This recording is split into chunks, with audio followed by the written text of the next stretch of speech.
Woo! Good morning, Fantasy Football World. Wow. A lot to cover today. I'm running a little late for work, but it's all good. I'm only 10-15 minutes away. Yeah, let's get it started. Justin Herbert is a baller, people. Straight up baller. 4 touchdowns, 256 yards. I mean, they still lost the game, but I really think that's on the Chargers defense. They could not find the answer for Alvin Kamara. That's just what it was. They just could not find the answer to stop Kamara. And I think a lot of teams have that problem as well, too. So it's not like, you know, they had Latavius Murray put up like fucking 40 points on them, too, as well. But the Chargers defense, they just have to do better. They're dealing with a lot of injuries, but overall, they just got to do better. You got this rookie stud that looks to be the future. He's going to win them a lot of games. I can see them doing like 11-5 or 12-6 or whenever they start making the 18-week games and all this other shit. But he's definitely going to take them far. He's definitely the future. Tyrod Taylor, come on, bro. I don't understand how good Tyrod Taylor was in practice for Anthony Lynn to say this is a hard decision. Really? What did you see that Tyrod Taylor was better than Herbert? Like, I don't know. I don't see it right now at all. Comparison to practice tape to in-game tape from fucking Herbert. But whatever. But anyway, Herbert is looking like a baller. I mean, let's jump to Drew Brees. Drew Brees has the noodle arm, but he still comes out with a win. You know, comeback from, I think they were down 17. So it's like, you know, he did that without Michael Thomas, the slant god. So Drew Brees putting up 24 fantasy points. You know, that's kind of mediocre. Or you're saying a big name like Drew Brees, but these are the big names that, you know, they only put up 20 to 25 points. They aren't like the crazy elite, you know, fantasy football QBs like Josh Allen, Lamar Jackson. Actually, Lamar Jackson hasn't been looking a lot like himself lately. He's been looking maybe like a good top tier QB, but we're not seeing that elite that we saw. But Patrick Mahomes still balling out. He took a loss to the Raiders. That was an ass beating. But damn, man, Michael Thomas being benched for fighting a teammate. You should know this already. He was a healthy scratch last night. I don't think he really would have made a difference coming from that high ankle sprain. I just look at this from my team. You know, overall, drafting him in the first round, that's a high investment. That is a very high investment on the running back heavy year. But I'm still managing to be 2-2 right now. We have a game tonight. Josh Allen should ball out. Should give me the win. Should be solid. Jonnu Smith also on my roster starting lineup. He should be, you know, putting up stud numbers and give me the dub as well. So I definitely think that tonight's game is going to be a little interesting. Early game. I believe it's at like 6 o'clock. I'm not too sure how I feel about football on Tuesday. It's a little weird. The waiver wire has been pushed to tomorrow for my cutthroat league. So my league mates won't be running to the waiver wire to be picking up anybody. I have a waiver wire video dropping at the same time I'm probably dropping this video. So make sure you head over to YouTube, look at the waiver wire pickups, who you should be picking up. I'm not going to give too much away. I actually want you guys to watch that episode and not this little quick 10-minute to 15-minute video, and then I basically spill all the beans. So there's that. What else do we need to cover? I mean, honestly, I can go on and on about Drew Brees not throwing the ball 20 yards, where I feel like Jameson Winston should be coming in pretty soon, because it looks like Brees is hurt. I don't know. Something was off about Brees, and it didn't look like he was playing 100%. So he might pop up on the injury report this week.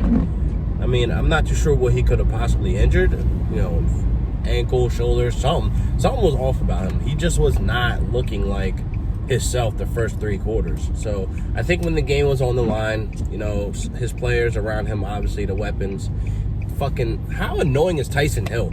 Has anybody ever seen him started like in a goddamn starting lineup?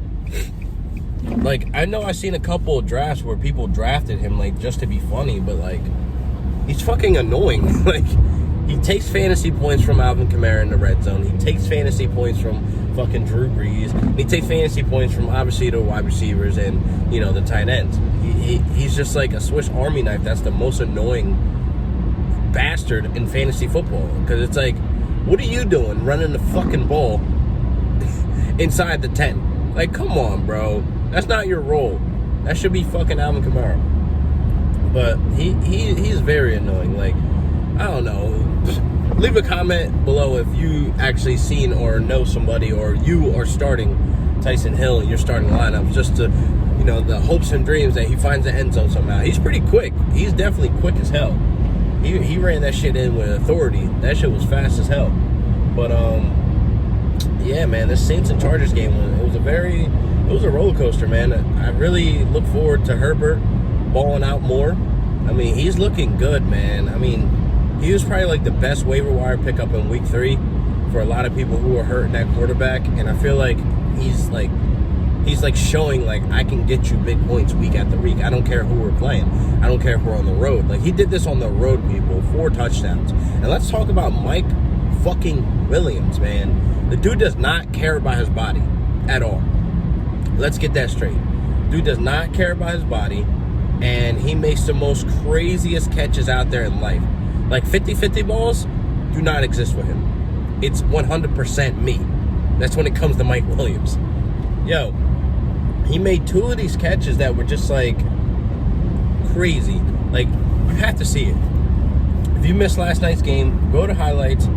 Chargers versus Saints, Mike Williams highlights. He was a stud last night. And unfortunately, I think he's hurt. He got hurt in the very last play, catching it, trying to get the first down.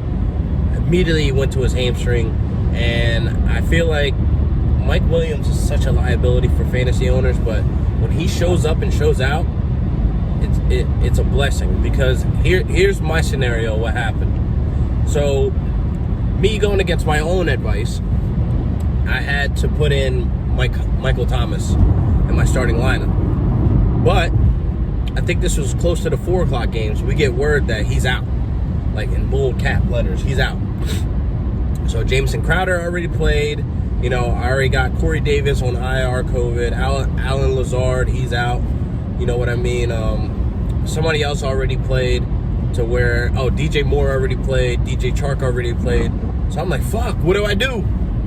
So I go to the waiver wire, see who I could pick up for, you know, possibly tonight's game or last night's game in that Saints and Chargers game. And I see Mike Williams on the waiver. Like, is this real? Like, what the hell? So, of course, I pick him up and I throw him right into my starting lineup. Shout out to you, Dan, for dropping Mike Williams, where I gave you a trade offer about 2 weeks ago for him. And I got him for free now. Thanks.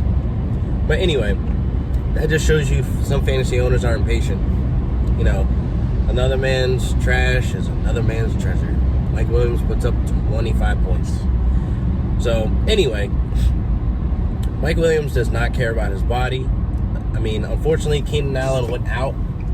I don't really remember why he went out, but he was out for the rest of the game after, like, the second quarter. So, as soon as halftime came out, they were like, he's not coming back out.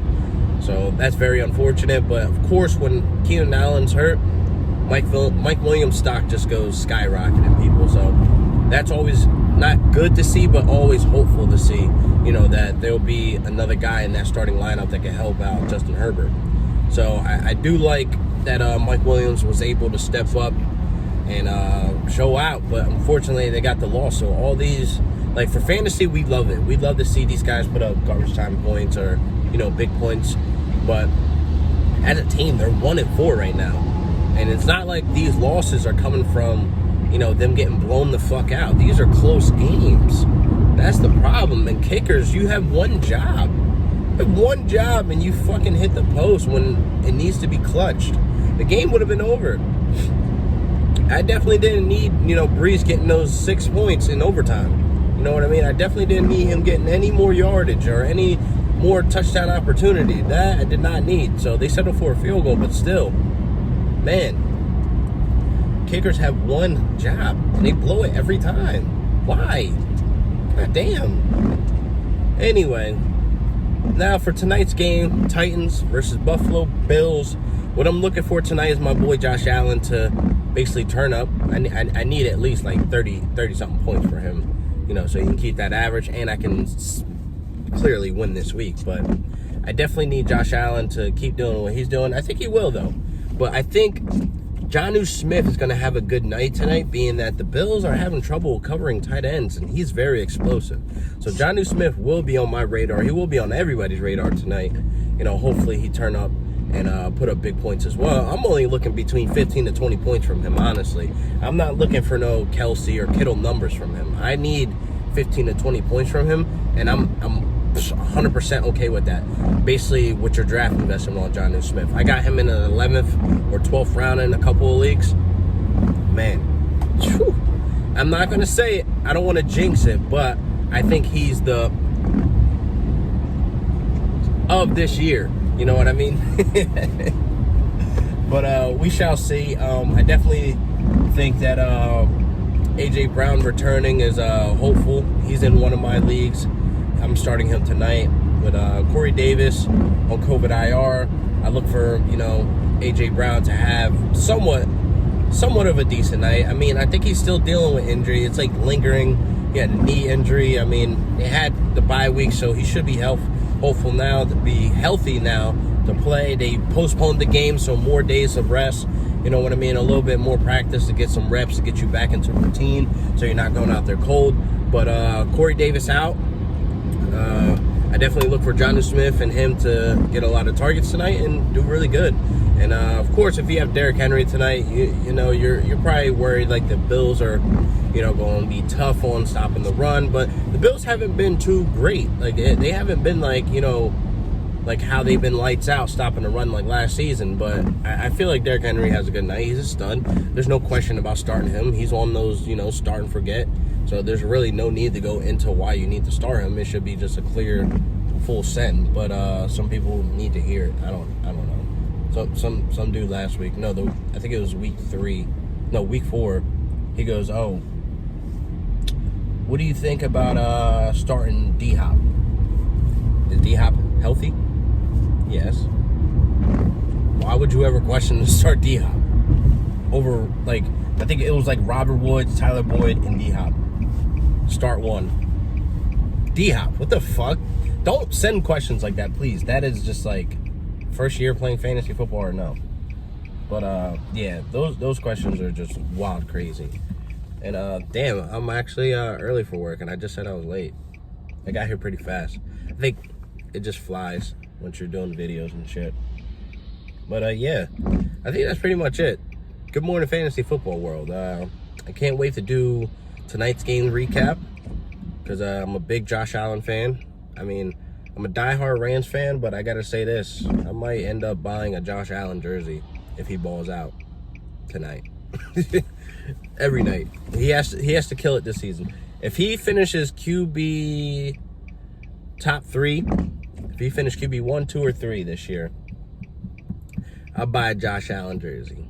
I think I'm gonna buckle down. All these years of being a Rams fan, I never bought any other football team's jersey or any player.